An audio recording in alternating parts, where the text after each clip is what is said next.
Thinking probabilistically is one of the most important skills to develop in order to understand the world around us.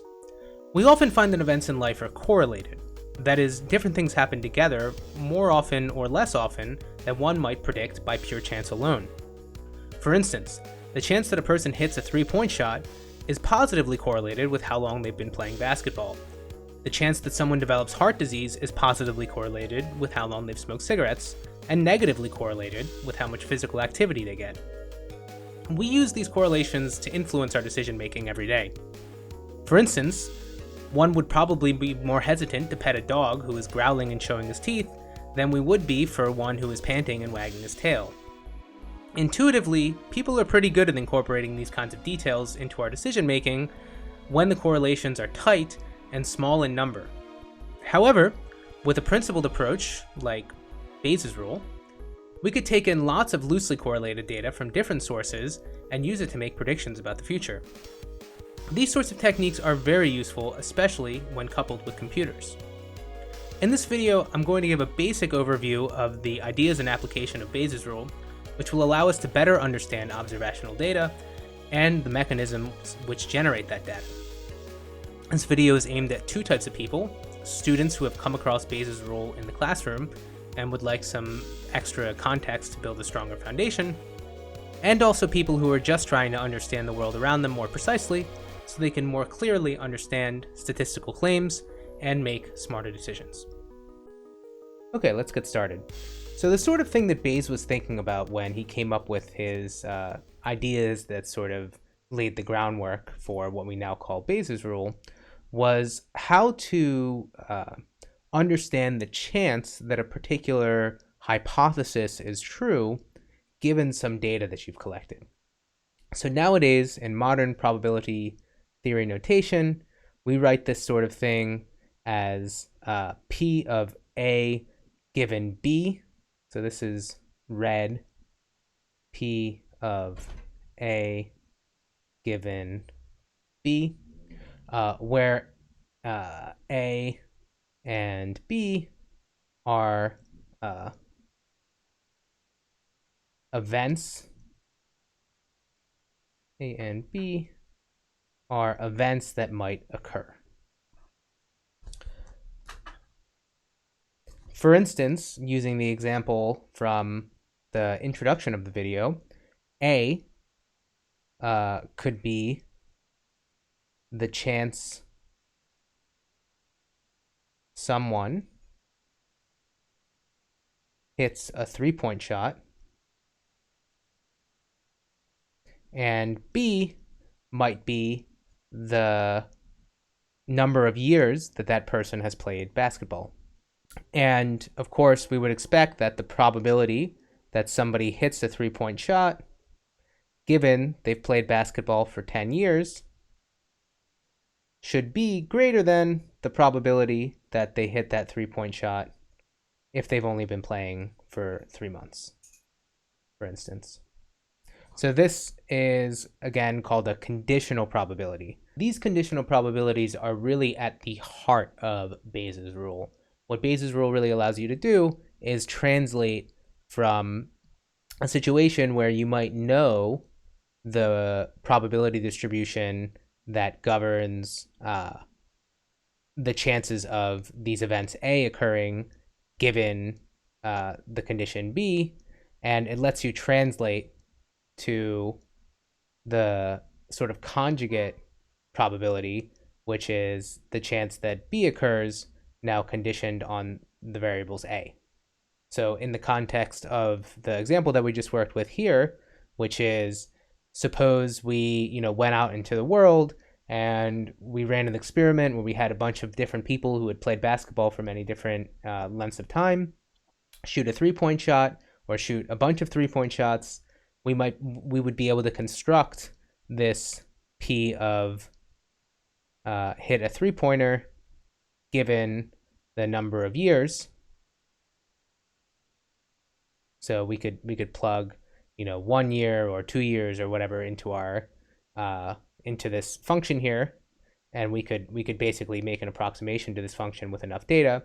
And Bayes' rule would allow us to use the same data to tell us the chance that somebody's played some number of years, given their 3-point percentage. And in some cases, that'll be a very useful thing to be able to do. All right. So before we get too far into the topic, we need to make sure that we all understand the basics of probability distributions of one or more variables. The most common way that we characterize probabilities are with something called a probability density function, or a PDF, not the Adobe PDFs. This function is normally written something like P of X, where P stands for the probability and X is some outcome of an event, some outcome that might occur. So just some examples. The sort of very canonical example or classic example are things like flipping a coin or rolling a die. So P of, for instance, rolling a 6 is 1/6. P of flipping a heads is 1/2 for a fair coin and a fair die. And in general, these things have a very important property that if you take all outcomes,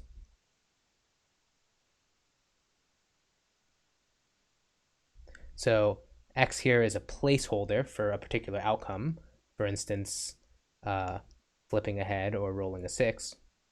If you take all of the possible outcomes and you add up their probabilities, this has to equal 1, because something has to occur in order for this to be a proper probability distribution. So you need to have all possible outcomes represented by this X if you want to use this P of X in the way that we use it for probability theory. Now, in the case that we have a continuous variable, so we just talked about some discrete variables, so things like flipping a coin or rolling a 6, rolling a die. In general, there's only a discrete number of outcomes that can occur, a finite and discrete number of outcomes that occur when you roll a die. You either get a 1, 2, 3, 4, 5, or 6. When you flip a coin, you get a 1 or a 2. There's some non-infinite number of outcomes. In some cases, you might want to study things that have an infinite number of outcomes. For instance, if you throw a dart at a dartboard, the position of that dart where it hits on the board is a sort of two-dimensional variable, has an x component and a y component, and both of these are real numbers. So this would be the position that a dart lands when you throw it on the dartboard, if you're kind of throwing the dart randomly, would be an example of a continuous variable. And you would imagine that if you're trying to hit the bullseye, probably there's a probability distribution, if you're a good dartsman, that's centered near the bullseye for where the dart's going to land up when you try to hit the bullseye. And that sort of thing would be a continuous probability distribution, and it has an analogous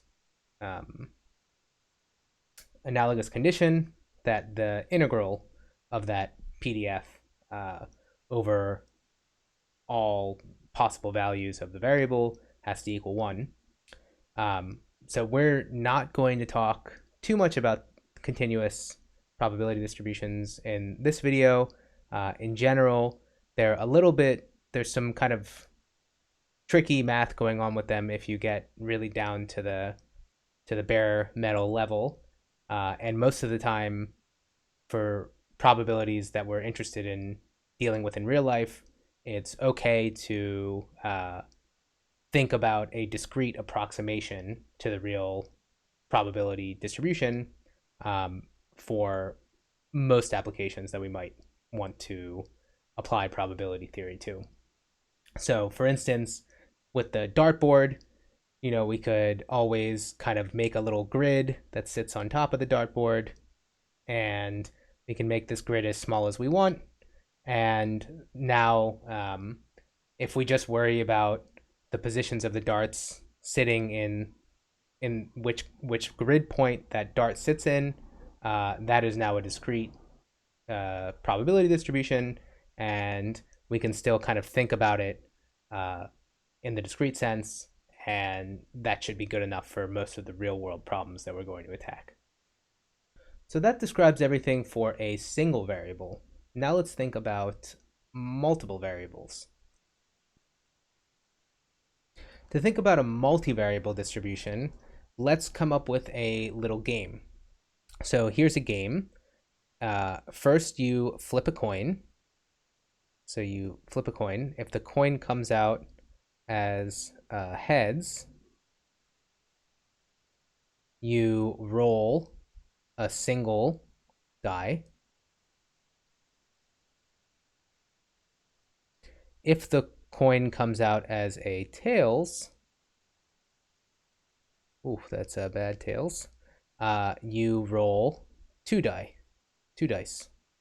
And the game basically keeps track of the dice roll. This is a game made up of two random variables, the coin flip and the roll, the dice roll.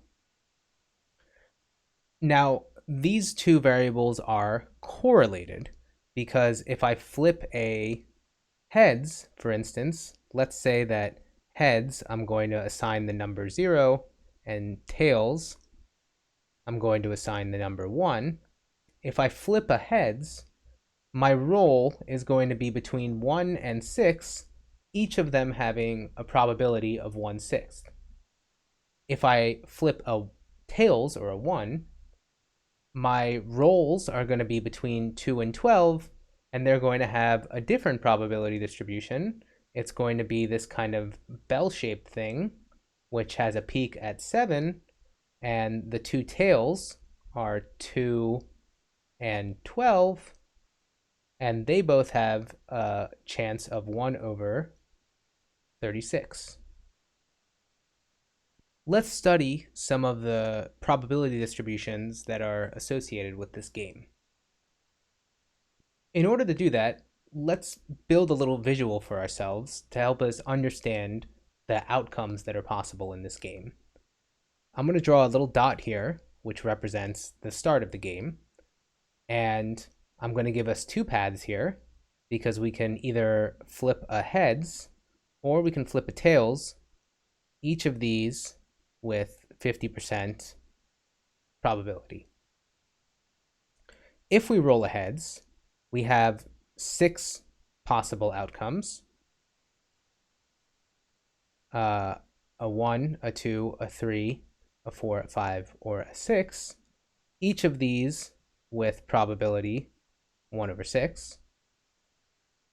If we roll a tails, we have 11 different possibilities. Roll a 2, a 3, and so on up to a 12. And these, again, have a more interesting sort of probability distribution, which is peaked at 7. So all possible outcomes of this game are represented by some sort of path in this graph. For instance, the one I just highlighted in red there would be the path that of flipping a heads and then rolling a 6. And the probability for that event to occur is just the product of the probabilities of these branches, right? Because I have a 50% chance to get to this dot, and then I have a 1/6 chance to get from this dot to the 6. So if I want to look at what the chance of flipping a heads and getting a 6 is, well, that would be 1/2 times 1/6, which is 1/12. And in general, you can see that this thing factorizes. So here we have the probability of flipping that heads. And then here we have the probability of uh, rolling a 6, given we're only rolling one die, but in that case, only rolling one die is the same thing as we flip the heads. So you can see that already we're getting these conditional probabilities showing up in our calculations. The joint probability distribution would be p flip roll, and this is a function that gives us the outcome, or the chance of any outcome of a flip roll combination.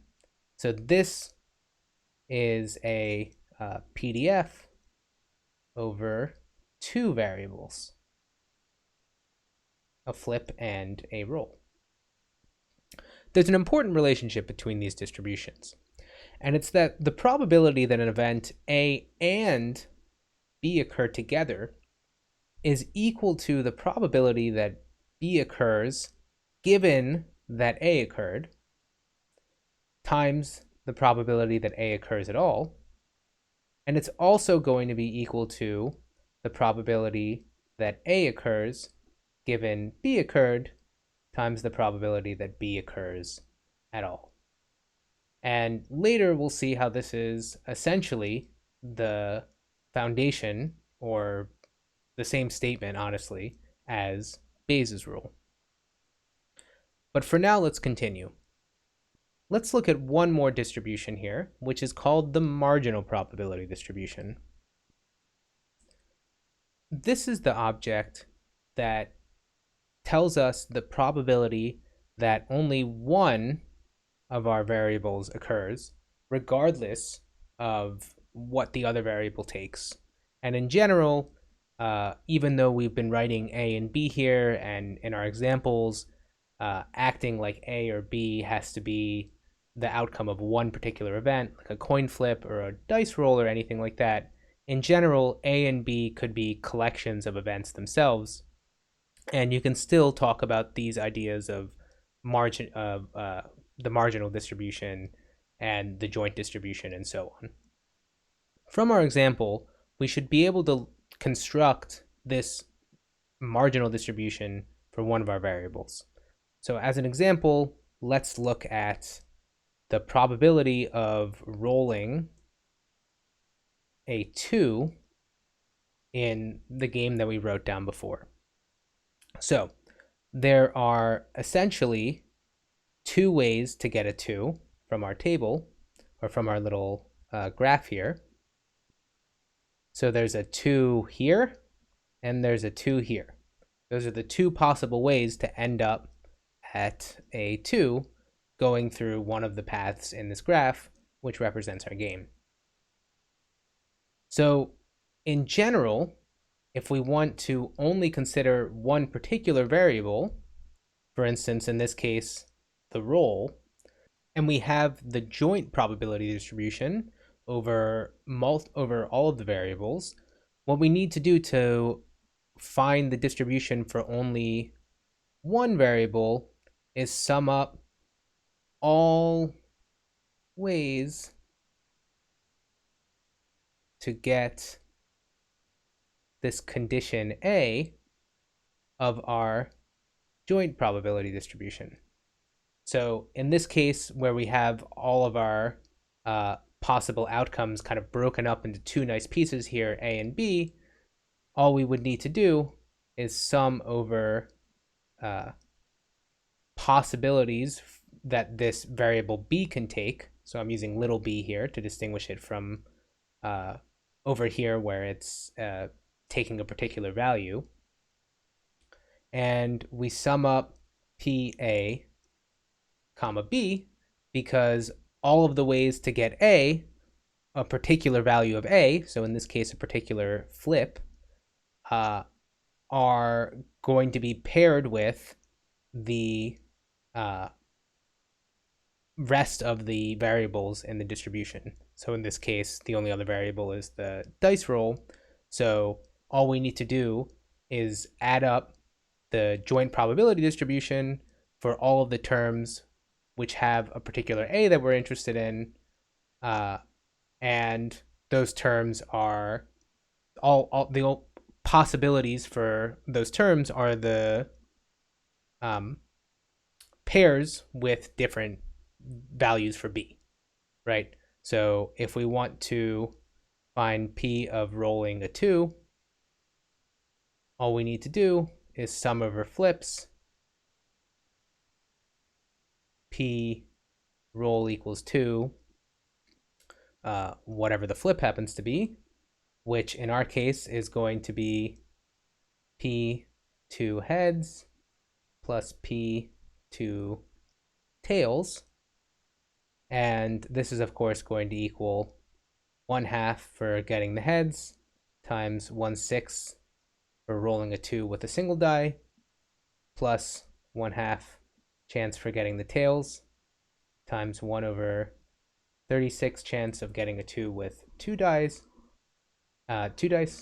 And this works out to, if I remember correctly, 19/192. So this explains both in general and gives an example how you compute the marginal probability distribution and what the marginal probability distribution means. So if you have a multivariable distribution, you can use that to construct a single variable distribution, which is just the probability that one of those variables takes some condition, regardless of the outcome of the other variable.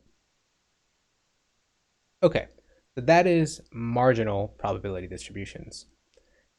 So to recap so far, we've explained conditional probabilities, we've explained probability density functions, and we've also explained probability density functions for multiple variables and how we can construct marginal distributions from those multivariable distributions.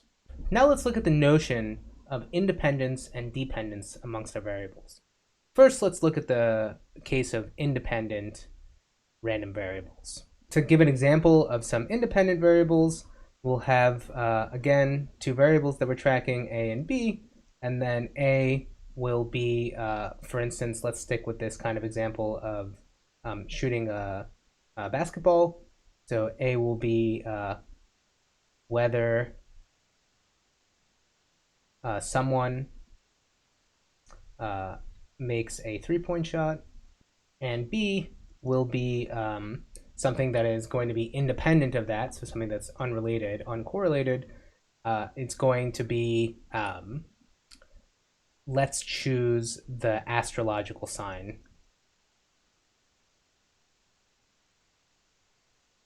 of the person who is taking the shot. Okay, so what do we expect this kind of distribution to look like? So let's draw here on the x-axis, we'll have this variable b, which will be the astrological sign. So some of those are Aries, Gemini, and so on. I don't remember if that Aries is spelled correctly. That's okay. And then over here, we'll have PA given B, which is going to be essentially what is the probability that the person, that somebody makes a particular basketball shot, this 3-point shot, given their birth sign, their astrological sign. So we know that astrological sign is a completely meaningless thing, if not for whether you're going to find somebody you love, certainly for whether you can hit a 3-point basketball shot.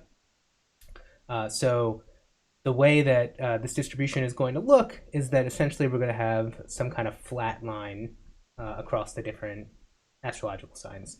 So these are supposed to be all of the signs, that I think there's 12 or 13. And each of them, no matter which sign a particular individual has, their chance of hitting a 3-point shot is going to be roughly the same, right? So what does that mean for some of the distributions that we've been looking at? So first, let's look at the marginal distribution of A. So what can we say about the marginal distribution? So we know that this is, again, equal to the sum of the joint distribution for all of the possible values of PAB.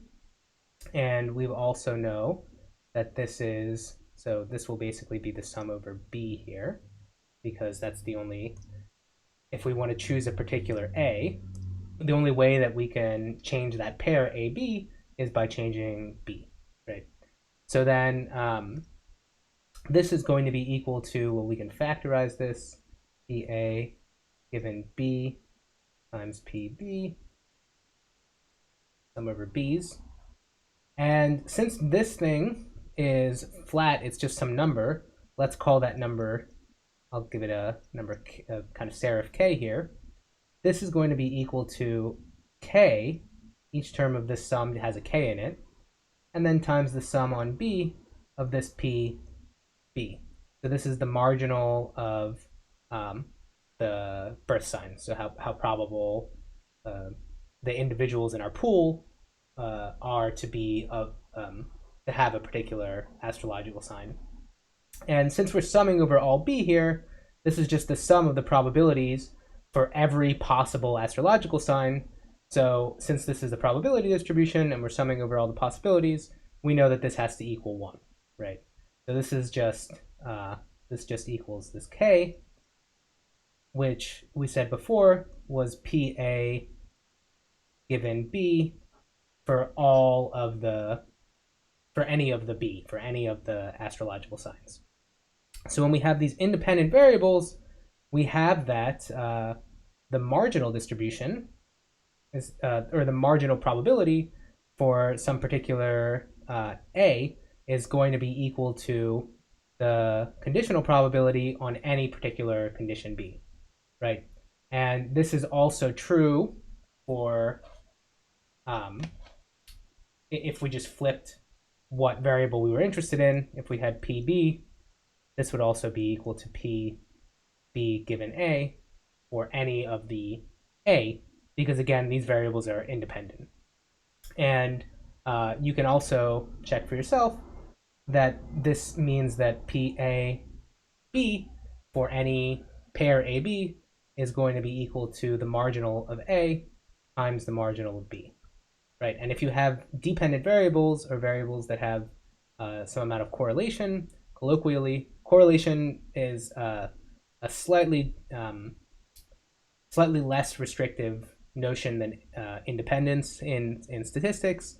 But if you're just thinking about this colloquially and you have an idea of what correlation means, then that's okay as long as you're not speaking to a statistician. But yeah, if you have variables that are independent, then the probability is just factorized like this. But if you have some dependence, then this sort of factorization does not necessarily work. Okay, great. So now let's go ahead and take a look at the case of dependent variables. And so we already had some exposure to this kind of variable in the last section where we did the flip and dice roll game, because when you did a flip of the coin, the outcome of that flip changed the number of dice that you were rolling, and so that changes the distribution. And that's exactly what it means for two variables to be dependent, is that when you change one of the particular variables, the distribution of the other variable is going to change. So let's choose another pair here. Just do one more example so that we have it in our memories. So we'll again choose the 3-point shot as the A. And for B, now we're going to use the number of years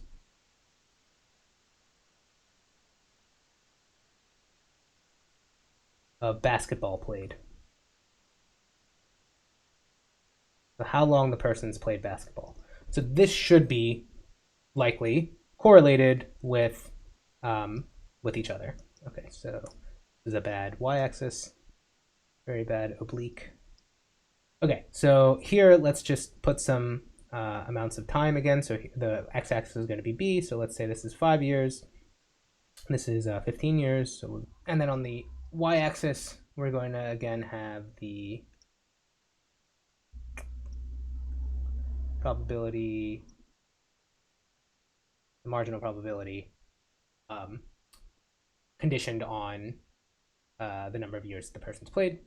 So what we expect this to look like, basically, let's say, the chance of 100% is up here, which you're approaching if your last name is Curry. And for everybody else, maybe you're topping out somewhere in the 50, 60% range. That's above 50. Let's call it 60%. And if you haven't played basketball at all, basically there's almost a 0% chance if you just take a 3-point shot randomly that you're going to hit it. Maybe if you played for 5 years, you get some sort of rapid growth, and then eventually kind of,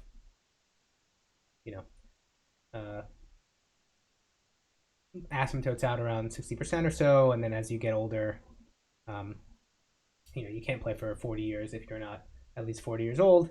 And so maybe this starts to go back down eventually.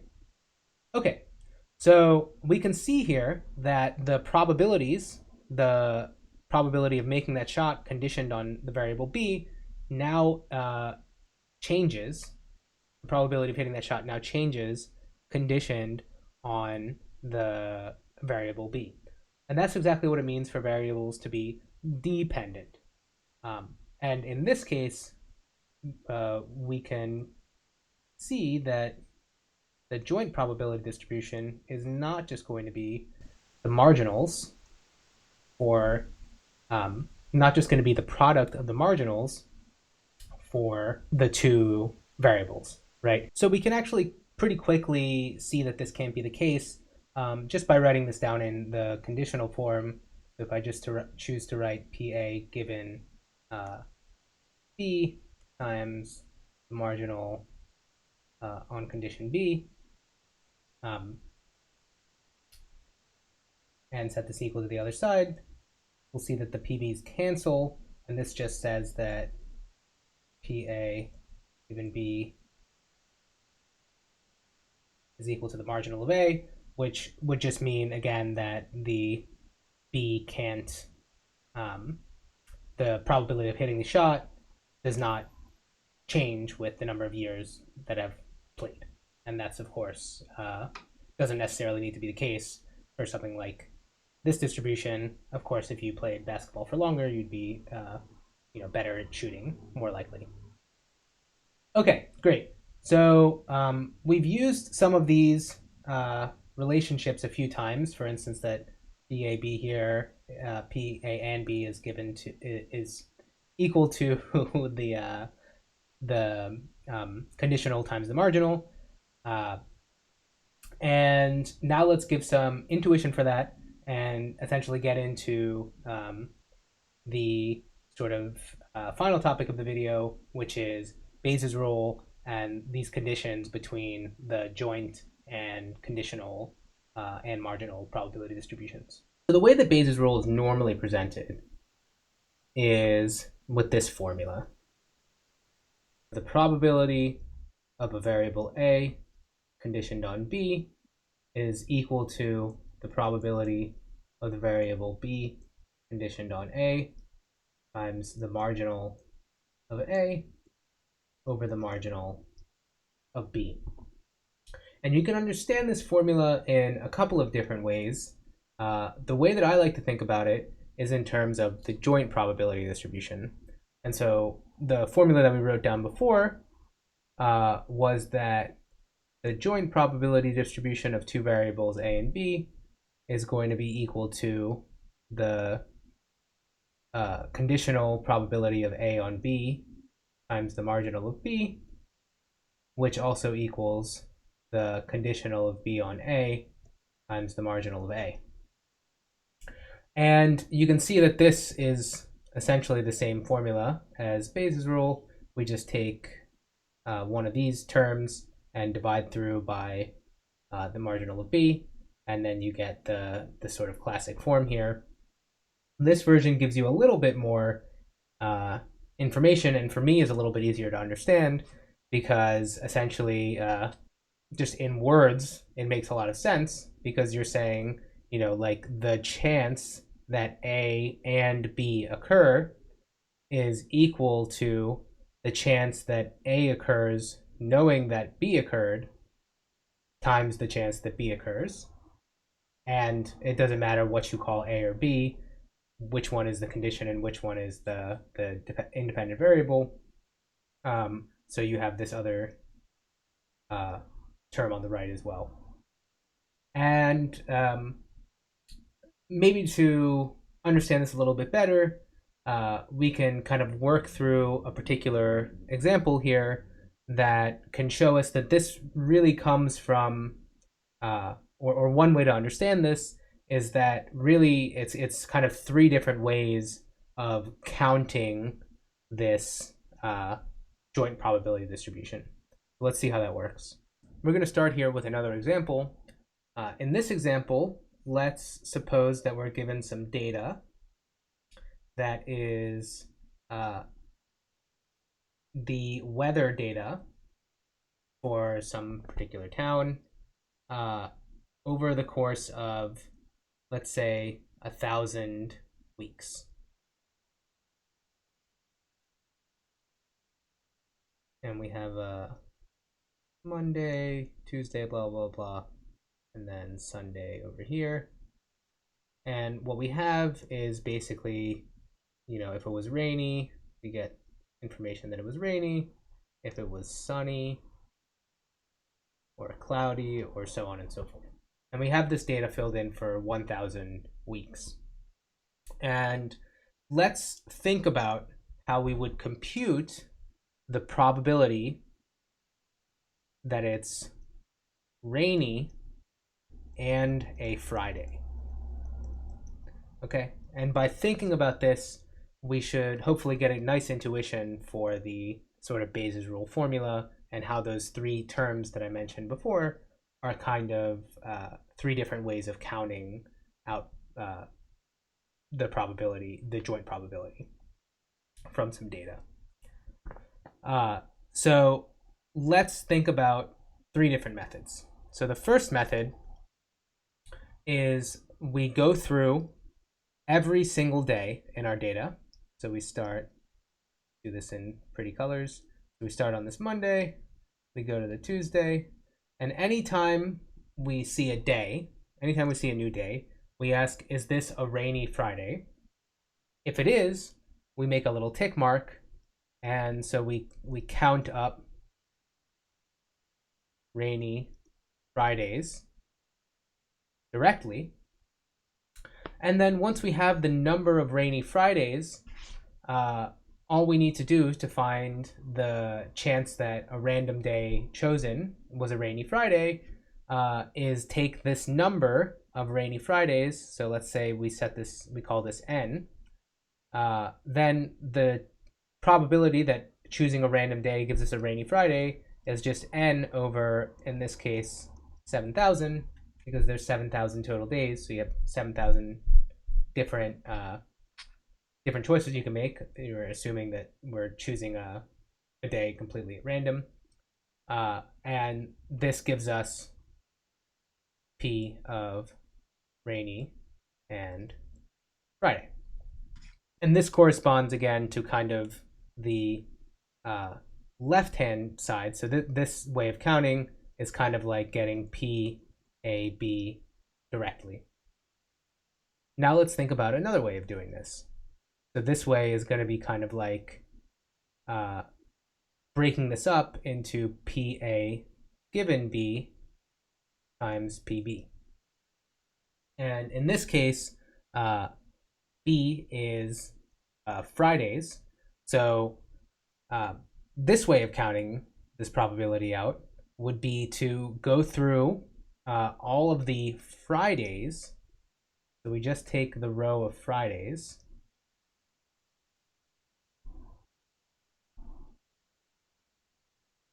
And we have our nice list of Fridays. And each of these Fridays has some weather data. These are the Fridays. And let's say there's a rainy one there, and a rainy one there, and a sunny one there. With this list, we can work out, again, the probability that it's a rainy Friday in our data set. So the first thing we would do is go through and count all of the rainy days in this list. And that would, of course, give us, again, n, because all of the rainy Fridays are in this list. And if we took the ratio of n to the total number of days in the list, which is 1,000, since there's 1,000 Fridays, we would get the probability that it's rainy given it's a Friday. Right, because we've collected all of the Fridays and we're just counting up the number of rainy days in that set.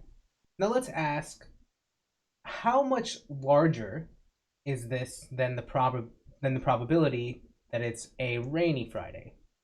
So P rainy and Friday.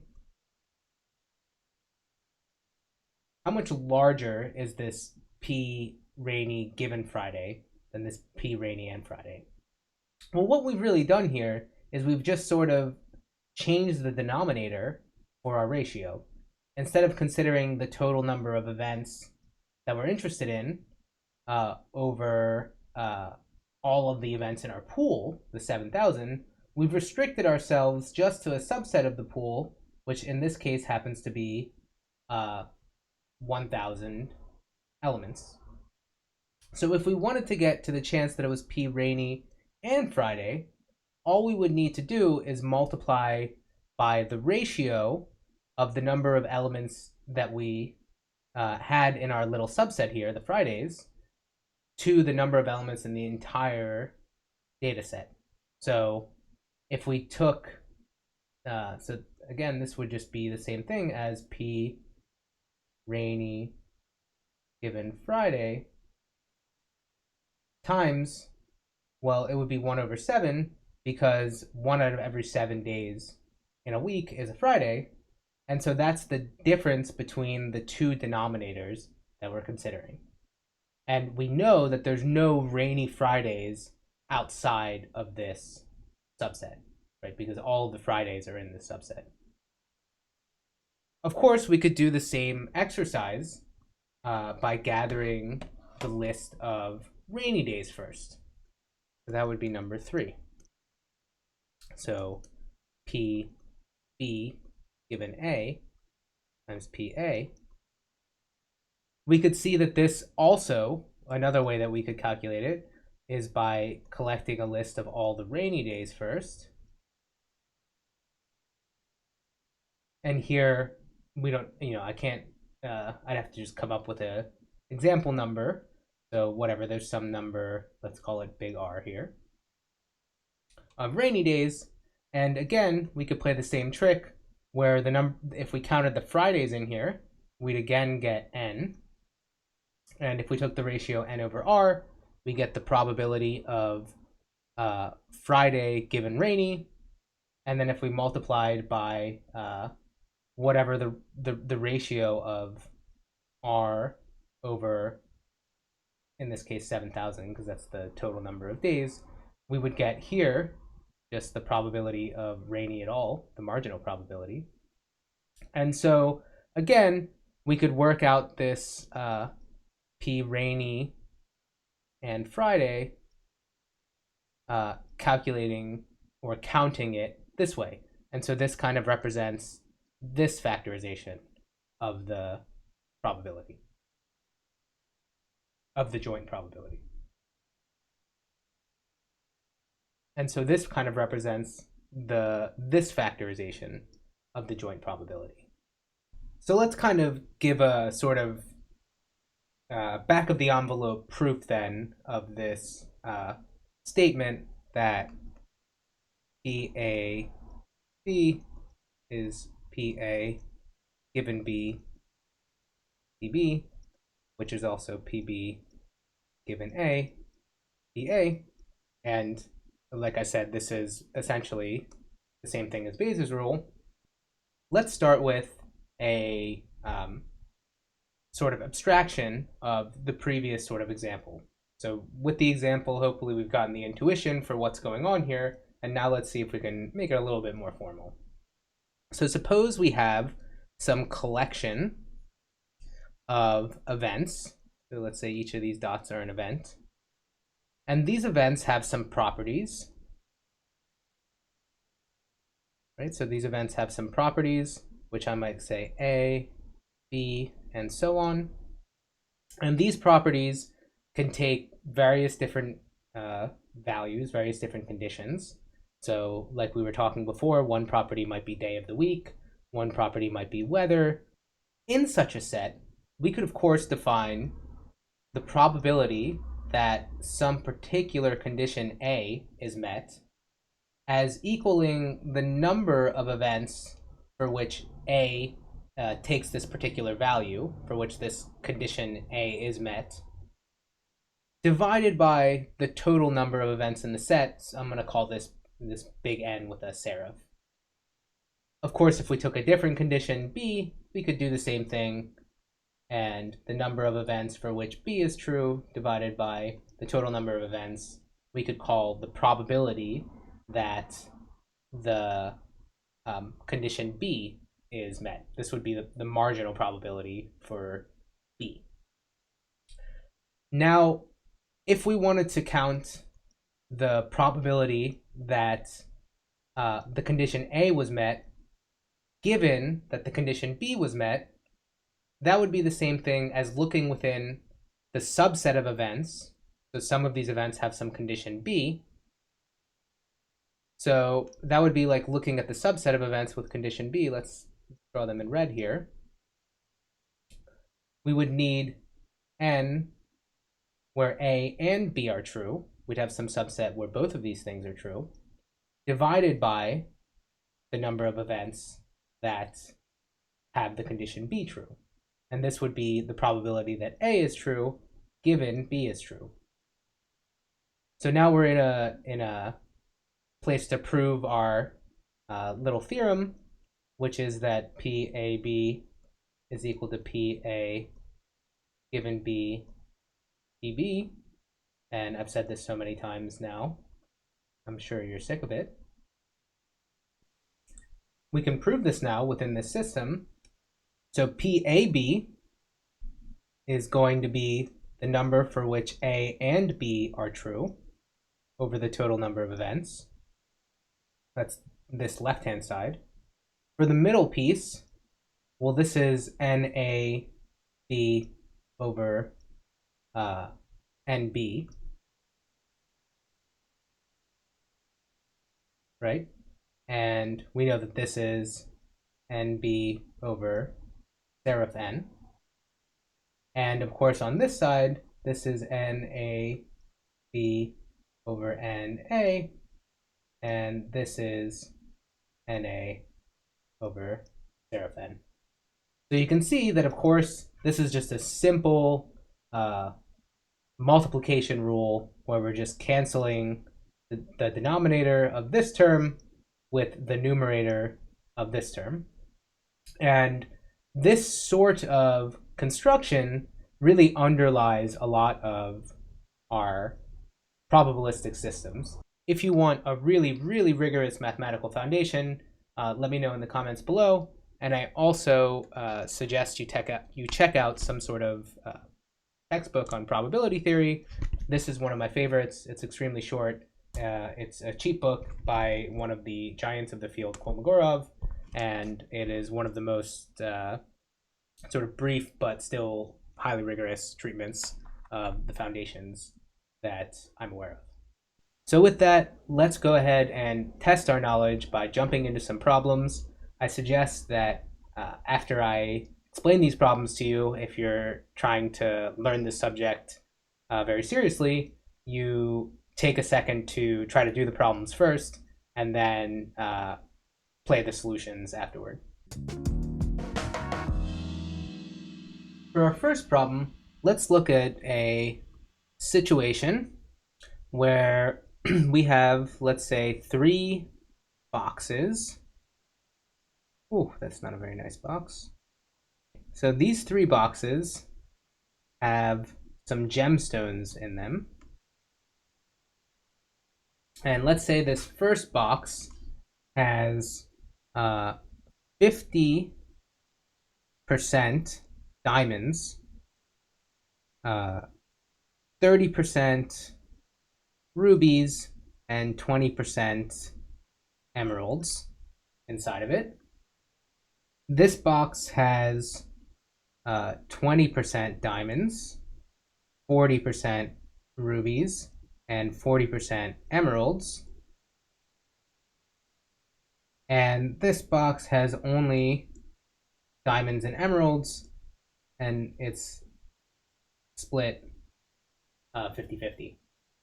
Now let's say a man comes by and he puts up a curtain here that blocks you from seeing, and you're standing over here, you can't see. Got very big eyes.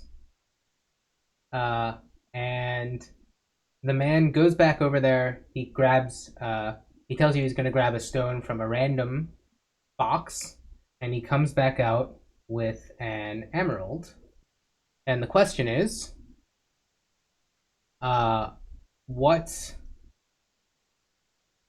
are the chances he chose from box number 1? For our second problem, let's look at a different situation. Suppose there's an oracle who is known to be able to correctly identify a winning lottery ticket 99% of the time. They correctly identify a winning ticket. And this is, of course, before the ticket has been scratched. So they can just look at a set of numbers and see if those numbers are going to win that night. 99% of the time, this oracle is going to be able to tell you, yes, this is a winning ticket. Of course, the oracle's not perfect. So 1% of the time, if you give her a false ticket, so if you have a ticket that's a loser and you give it to her, 1% of the time she's going to incorrectly call that a winning ticket. So 1% of the time misidentifies a losing ticket. So we're going to assume this is a really simple lottery system. You either win the whole prize or you don't win and you lose your money. And we can assume that before talking to the oracle, just generally, if you buy a ticket off the shelf, you have a 1 in 10 million chance to win.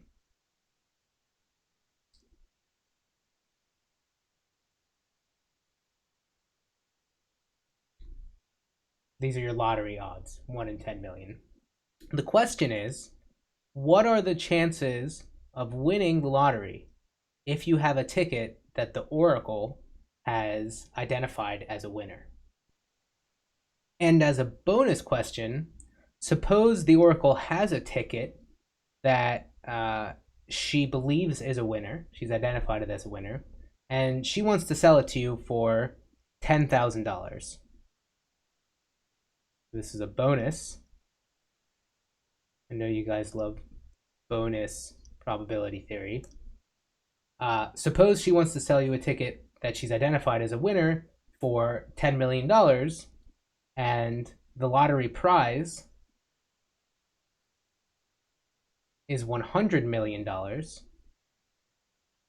Or she wants to sell you the ticket for $10,000, and the lottery prize is $100 million.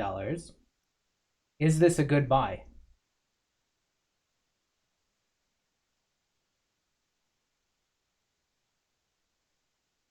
So go ahead and pause the video, take a chance to try these two problems out, and when we come back, we'll go through the solutions, and I'll give you guys one more sort of bonus problem at the end of the video that's more that's a real world thing that comes up in my day-to-day work.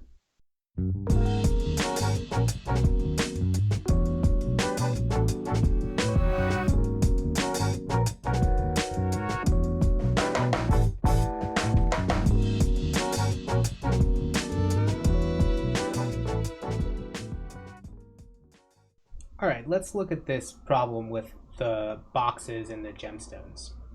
So what we want to know is what is given that this guy came out with an emerald, what are the chances that he chose from box 1? So in terms of a conditional probability, this is just the probability that we chose from box 1 given we picked up an emerald. Not sure what that is. So from Bayes' rule, this is just the probability that we got an emerald given we chose from box 1 times the probability that we chose from box 1 all over the probability that we get an emerald at all. So the this term is fairly easy, right? This is just part of the data that we were given. We know that if we choose from box 1, there's 20% emeralds in there, so this number is going to be 20%. This number is our chance from choosing from box 1 at all.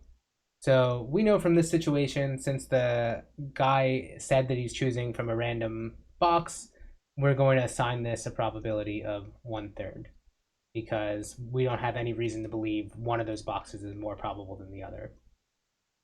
And now for the probability that we choose an emerald at all, well, this is now the marginal probability distribution, and we have to compute this. So P of emerald, as we kind of did a few times above, this is just the sum of all of the ways that we can get an emerald. P choosing from box 1 getting an emerald, plus P choosing from box 2 getting an emerald, plus P choosing from box 3 getting an emerald, which we know is equal to P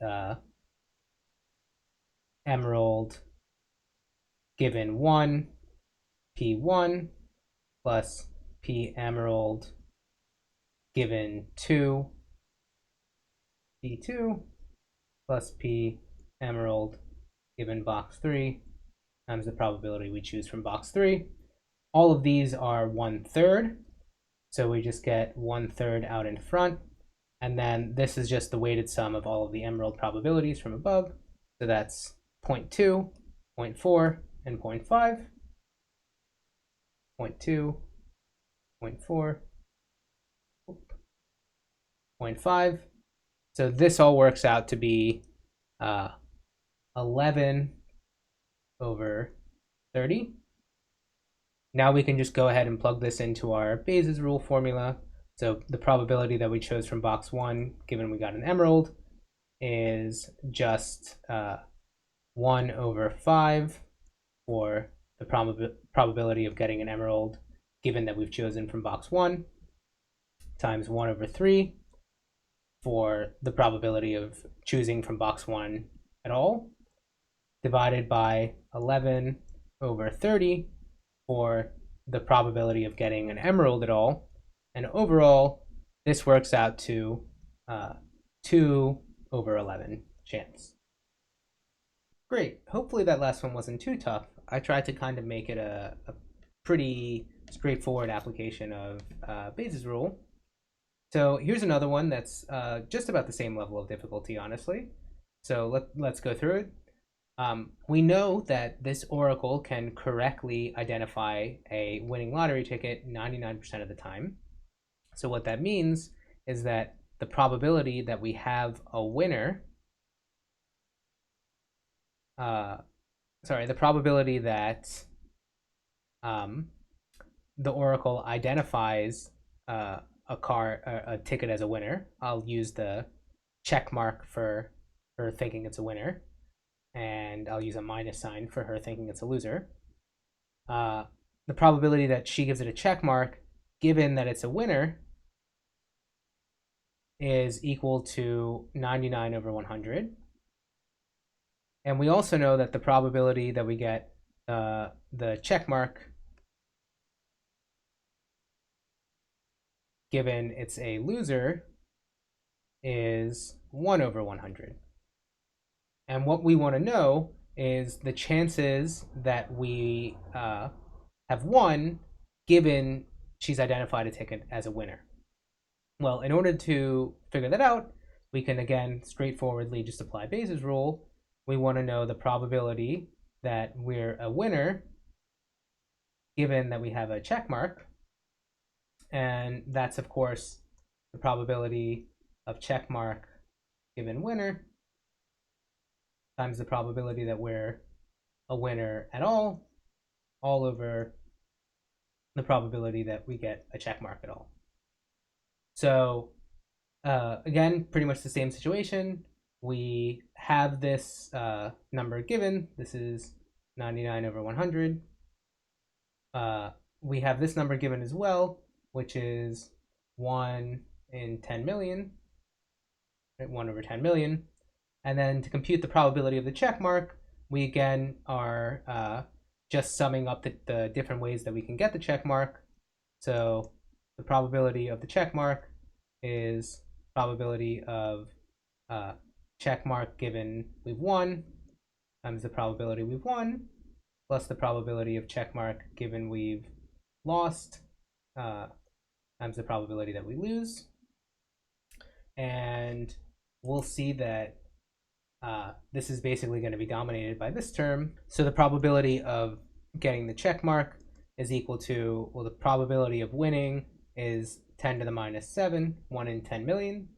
The probability that we get a check mark given we've won, well, that's the 99 over 100. And then the probability that we get the check mark given we've lost is the 1 in 100. That's the 1% false positive rate. And then the probability that we lose it all, well, that's actually a pretty big number. That's just 1 minus 10 to the minus 7. Right, this is just 1 minus the chance that we win, because we either lose or win. So then if you work all of this out, you will get that the chance that you get a check mark is roughly 0.01% at all. So if you give her any ticket, this is the chance that you get a check mark, regardless of whether it's conditioned on being a winner or a loser. Now we can go ahead and just use Bayes' rule. So the probability of win given check mark is then equal to so the probability of check mark given winner we said was 99 out of 100. We said the probability of being a winner at all is 10 to the minus 7. And we said the probability of getting a check mark at all is 10 to the minus 2. So this is all going to work out to be 99 over 100 times 10 to the minus 5. And this works out to 1 in 100,000. So still, the chances of winning this lottery, even if we've been given a ticket that has this check mark that the oracle believes is true, even if this oracle correctly identifies 99% of winning tickets and only incorrectly identifies 1% of the losing tickets, we're still 1 in 100,000. We still only have a 1 in 100,000 chance of winning with a ticket that has been identified as a winner. So maybe when you first saw this problem, you thought that these 99% and 1% would be the dominant number. But even though we're getting these bumps from the oracle, still the chance of winning the lottery, that 1 in 10 million, is the most is the sort of largest number that dominates our chance to win. All right, now for the little bonus question: is it a good buy to buy one of these tickets for $10,000? So the way that people normally try to answer this question is with something called the expected value. So the expected value is how much money you would be expected to earn on average if you had one of these tickets.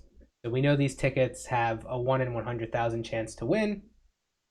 And unfortunately, in our real life, we only have one of those chances, or depending on how many tickets we have. We don't get to run the experiment many, many times. We only get to run the experiment once. But the expected value is the sort of average amount of money we would expect to have if we got to relive that situation over and over and over again, and we had a different ticket that still had this 1 in 100,000 chance to win. So what would be our expected amount to win? Well, it would just be the expected value of the check ticket would just be equal to the amount of money we would win if we won times the chance that we win. So if we won, we get $100 million, which is 10 to the 8th. And the chance that we win is 10 to the minus 5. Plus, so this is the probability, this is the probability that we win. And this is the amount of money we have if we do win, plus the amount of money that we get if we lose, which is 0, we get nothing, times the chance that we lose, which is again 1 minus 10 to the minus 5. So, well, this whole thing is 0 because we're multiplying by 0. So the expected value is just this 10 to the minus 5 times 10 to the 8th, which is 10 to the 3rd, also known as $1,000.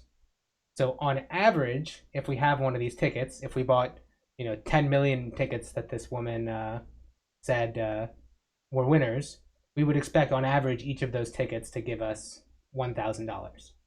So a $10,000 price, which is what was given in the problem with the oracle's charging, would be technically a bad buy.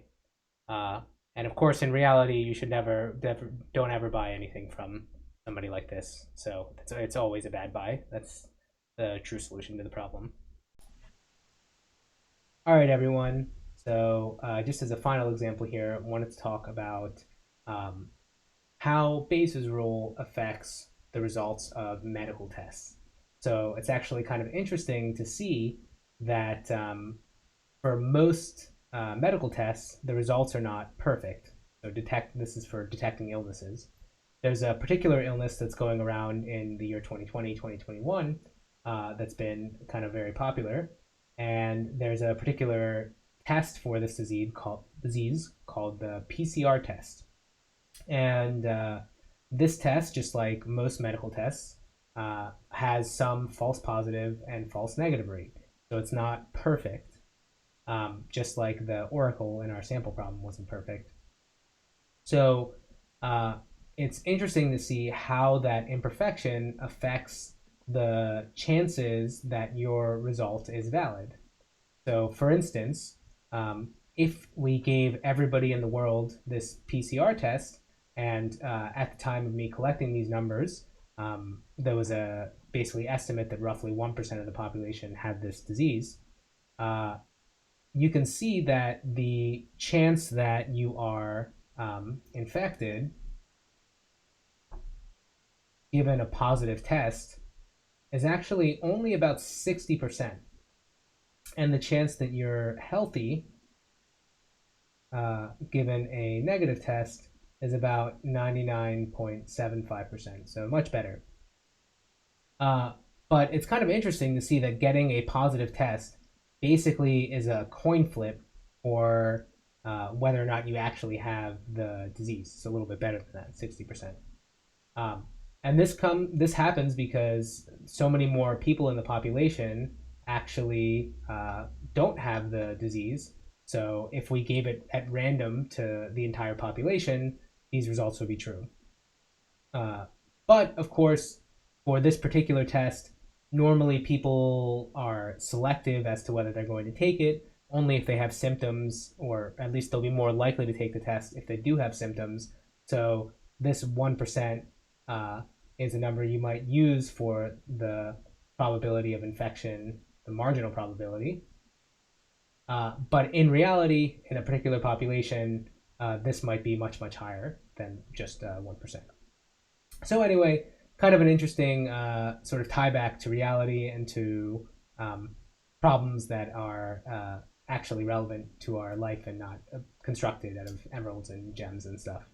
So again, thank you guys so much for watching. I appreciate your time, and it's great to keep on learning. So keep at it, and I'll see you in the next video.